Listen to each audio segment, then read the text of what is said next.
नमस्कार मित्रों, राधे राधे। कई बार ऐसा होता है मित्रों, घर में सब कुछ सही चल रहा होता है, उसके बाद भी घर में बरकत नहीं होती है। हम जितना कमाते हैं उससे ज्यादा खर्च हो जाता है। हमें कुछ भी समझ नहीं आता ऐसा क्यों हो रहा है।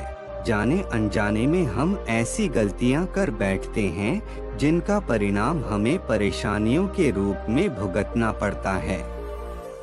तो मित्रों, इसके पीछे का कारण हमारे वास्तु शास्त्रों में बताया गया है। वास्तु के अनुसार कुछ चीजें ऐसी होती हैं जिसे हम अगर पालन करें तो अवश्य ही हमारे जीवन में सुख शांति और समृद्धि देखने को मिलेगी। चलिए प्रिय मित्रों, आपसे निवेदन है, यदि आप हमारे चैनल पर पहली बार आए हैं तो सच्ची श्रद्धा से कमेंट में जय श्री कृष्णा अवश्य लिखें। साथ ही वीडियो को लाइक, शेयर और चैनल को सब्सक्राइब अवश्य कर लें। बरकत। चलिए हम जानते हैं कि वास्तु के अनुसार बरकत बनी रहने के लिए कौन ऐसे से 7 अचूक उपाय हैं जिनको करने से आपके घर और आपकी जेब की बरकत बनी रहेगी। साथ ही माँ लक्ष्मी की भरपूर और अन्नपूर्णा की कृपा बनी रहती है। पूजा घर और तिजोरी। घर में अगर पूजा घर नहीं हो तो किसी विशेषज्ञ से पूछकर ही पूजा घर बनवाएं। यदि वह बनाने की छूट देता है तो किसी वास्तुशास्त्री से संपर्क करके ही पूजा घर बनवाएं। ऐसा इसलिए बताना पड़ रहा है क्योंकि किसी की कुंडली के अनुसार घर में पूजा घर रखना नुकसानदायक होता है। किसी देवी देवता की एक से ज्यादा मूर्ति या तस्वीर न रखें।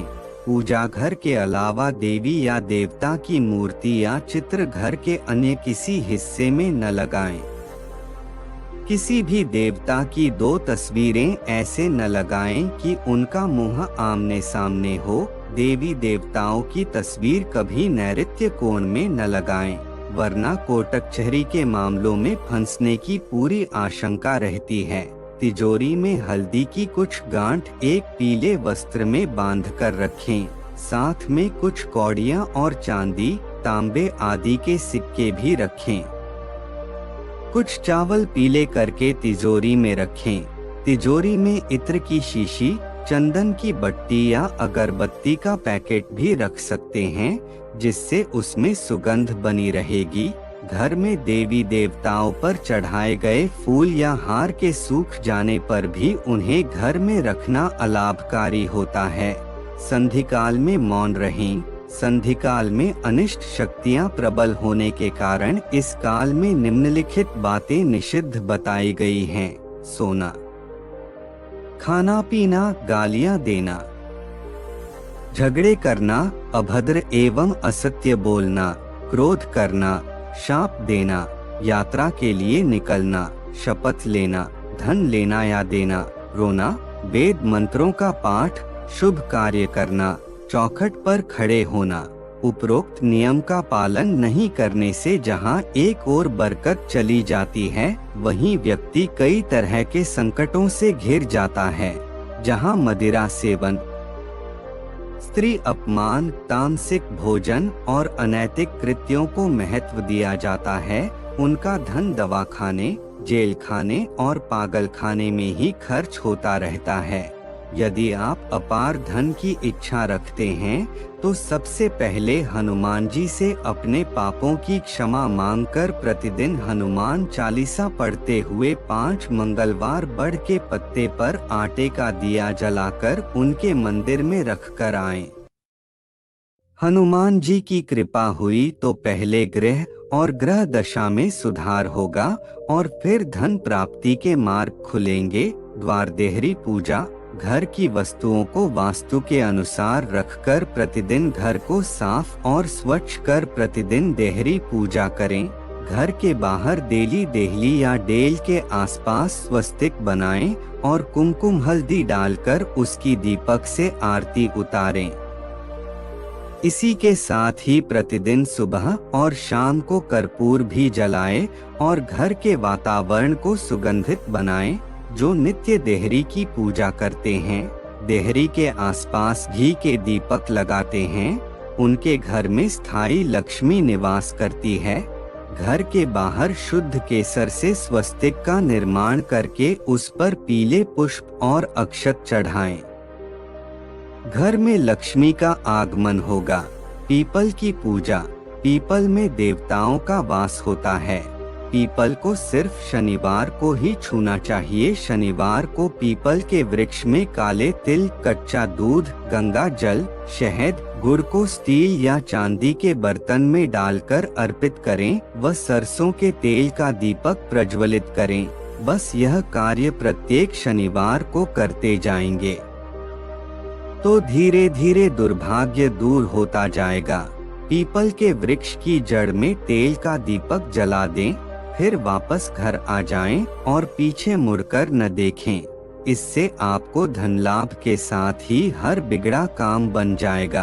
केसर और कपूर। श्री महालक्ष्मी का ध्यान करके मस्तक पर शुद्ध केसर का तिलक लगाएं, धन लाभ के समाचार मिलेंगे। प्रतिदिन सुबह और शाम को कपूर जलाएं। घर के किसी स्थान पर वास्तु दोष हो तो वहां कपूर की एक डली बगैर जलाए रख दें। कर्पूर अति सुगंधित पदार्थ होता है तथा इसके दहन से वातावरण सुगंधित हो जाता है। कर्पूर जलाने से देवदोष व पितृदोष शमन होता है। माँ, बेटी और पत्नी का सम्मान जरूरी। पत्नी और बेटी लक्ष्मी का रूप होती हैं। भूलकर भी इन्हें न दुत्कारें, न कोसे तथा न ही कोई अशुभ वचन कहें। माँ को साक्षात देवी पार्वती माना गया है। माँ को दुखी रखने वाला कभी जीवन में सुखी नहीं रह सकता। पत्नी और बेटी के दुखी रखने से आप कभी सुखी नहीं रह सकते। एक बार यदि पत्नी रोती हुई अपने माता पिता के घर चली गई तो याद रहे, इस पाप कर्म से आपके घर की बरकत भी चली जाएगी। धन, वस्त्र व मान देकर पत्नी को मनाएं। पोछा लगाना। सप्ताह में एक बार गुरुवार को छोड़कर समुद्री नमक से पोछा लगाने से घर में शांति रहती है। घर की सारी नकारात्मक ऊर्जा समाप्त होकर घर में झगड़े भी नहीं होते हैं तथा लक्ष्मी का वास स्थायी रहता है।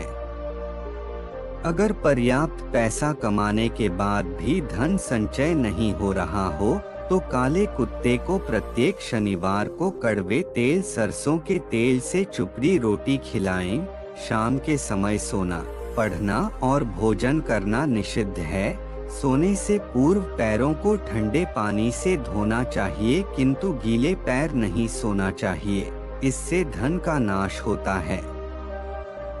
मकड़ी का जाला। घर में या वॉशरूम में कहीं भी मकड़ी का जाला न बनने दें। अटाला। घर में कहीं भी कचरा या अटाला जमा न होने दें।